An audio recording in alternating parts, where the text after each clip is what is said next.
Somewhere between one heartbeat and the next, awareness flickers, like a radio searching for a clearer band. You've noticed when you stop forcing the dial, the static eases, and what was once noise begins to resolve into meaning. That's how spiritual activation often begins, in the moment when effort relaxes into listening. Imagine that every idea, every lesson, every strange upgrade you've ever encountered is light travelling through a prism. The colours seem separate, only until you lift your eyes and realise it's the same beam seen from different angles. Science would call it spectrum. Mystics call it unity.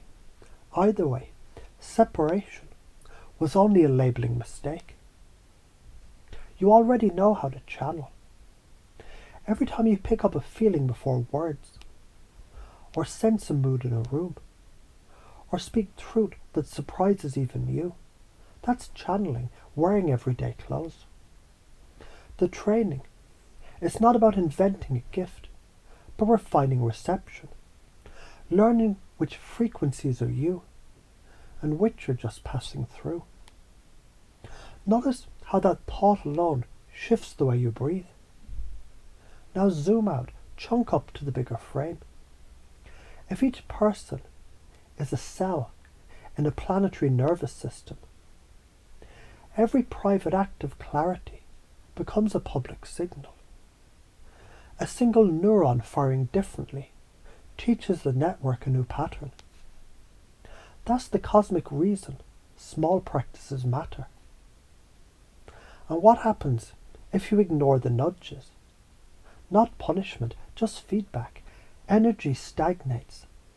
The same lessons echo until the body, the job, or the relationship insists on change. It's like refusing to update your phone. Eventually, the apps stop running. Updating, it's optional, but so is growth. So let's play with paradox for a moment.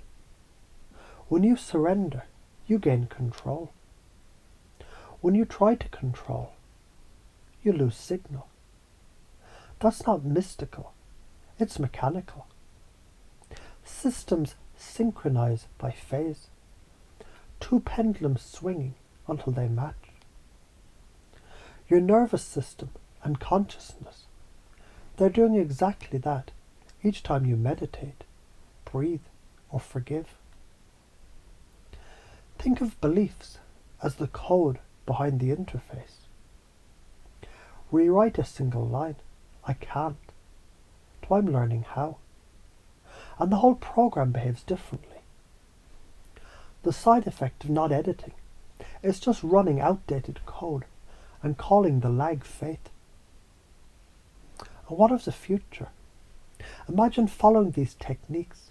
Intuition sharpens, coincidences organize into choreography, decisions feel lighter, the world seems to cooperate. Relationships become less about need and more about resonance. Ignore them, the opposite appears, more noise, slower loading times, heavier emotional gravity. Same physics, different calibration. There's humour in it too. The universe loves a bit of drama. It sends the lesson disguised as irony until you finally laugh and say, all right, I get it. That laughter is the sound of a belief releasing its grip. So as you hear this, you might find a part of you already knows how to tune more precisely. That part can begin running in the background of your mind, quietly aligning choices with clarity, like a compass resetting north. You don't have to force it. You can simply allow awareness to do what awareness does, organize chaos into pattern. And as you continue to practice breathing, noticing, acting on a small intuitive ping, you may realize the so-called spiritual and the so-called scientific. They've been shaking hands behind your back all along. Frequency, chemistry, behaviour, karma. Different dialects of the same truth. When that recognition lands, even for a second, you feel lighter. Because in that instant you remember, the channel was never outside you. It's the very structure of you, humming its way back in tune.